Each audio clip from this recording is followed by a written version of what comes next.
તો બધી વાત રહી હવે સાઈડમાં, અને હવે વાત એ જ ચાલે છે કે મહિપતસિંહ બાપુ ક્યારે લાવે છે હેલિકોપ્ટર. પરંતુ શું તમને લાગે છે કે લાવશે? બિલકુલ સાચી વાત છે. તમે સોશિયલ મીડિયા પર ઘણીવાર એમને પોસ્ટ જોઈ છે કે અમને સોશિયલ મીડિયા પર એવું ભાઈ કહી દીધું છે કે મારે હેલિકોપ્ટર ટૂંક સમયની અંદર લાવવાનું છે જ, અને એની પ્રોસેસ બી ચાલુ જ છે. તમે અગાઉ પણ ફોટાની અંદર જોયું કે મહિપતસિંહ બાપુ સર્ચ કરી અને કંપનીઓની વિઝિટ બી કરી રહ્યા છે. આવા ઘણા બધા તમે સોશિયલ મીડિયામાં એમના મોઢેથી જ તમે પ્રશ્નો સાંભળ્યા હશે. અને ત્યારબાદ કહેવા જઈએ તો કે ઇન્ટરવ્યૂની અંદર બી મહિપતસિંહ બાપુએ જણાવ્યું હતું કે ટૂંક જ સમયની અંદર આ લગભગ મારા સાથે કહેવાનું હતું કે એમના એકાઉન્ટથી જે કે સોશિયલ મીડિયાની આવક થ્રુ ટૂંક જ સમયની અંદર હેલિકોપ્ટર આવી જવાનું છે.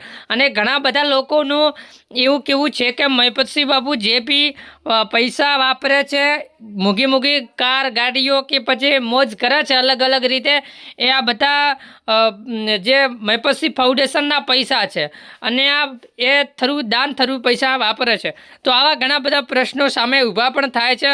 ત્યારે મહિપતસિંહ બાપુને ઘણીવાર લોકો એવા બી કહેતા હોય છે કે મહિપતસિંહ બાપુ પહેલાં સરપંચ પણ રહી ચૂક્યા છે, ત્યારબાદ વકીલ બી છે, અને અત્યારે ઘણા બધા લોકોને મદદરૂપ થાય છે. ત્યારે ઘણા બધા લોકોની થકી એમને મદદ મળતી હોય છે. અને વાત કરવા જઈએ તો સોશિયલ મીડિયાની, તો સોશિયલ મીડિયાના જમાનાની અંદર ઘણા બધા મોટી આવક મહિપતસિંહ બાપુની બની રહી છે આ સોશિયલ મીડિયા થકું. તો એના તરફથી મહિપતસિંહ બાપુને ઘણો બધો જે મોંઘી ગાડીઓની અંદર તમે જુઓ છો તે ઘણા બધા મોજ કરવા પૈસા વાપરે છે, એ બસ એમને મોટે ભાગે 80% સોશિયલ મીડિયાની આવક હોતી હોય છે.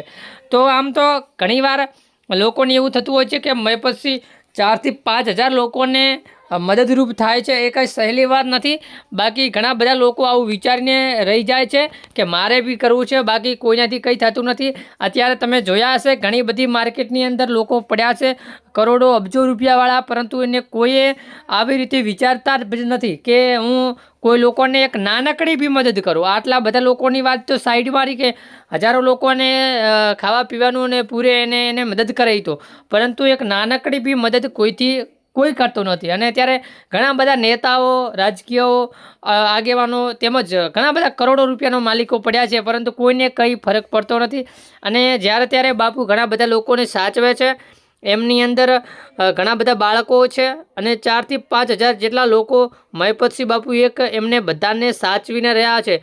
એમને જમવાનું, નાવાનું, ખાવાનું, પીવાનું બધું જ બધું જ ઓલમોસ્ટ જે બી કામકાજની જીવન જરૂરિયાત છે એ મહિપતસિંહ બાપુ જ પૂરી પાડે છે. તો એ માટે ધન્યવાદ આપી કોમેન્ટ કરી નાખો, અને આપણી ચેનલ પર પહેલી વાર હોય તો સબસ્ક્રાઈબ કરી ક્યારે લાવશે વિમાન એ પણ પૂછી જુઓ.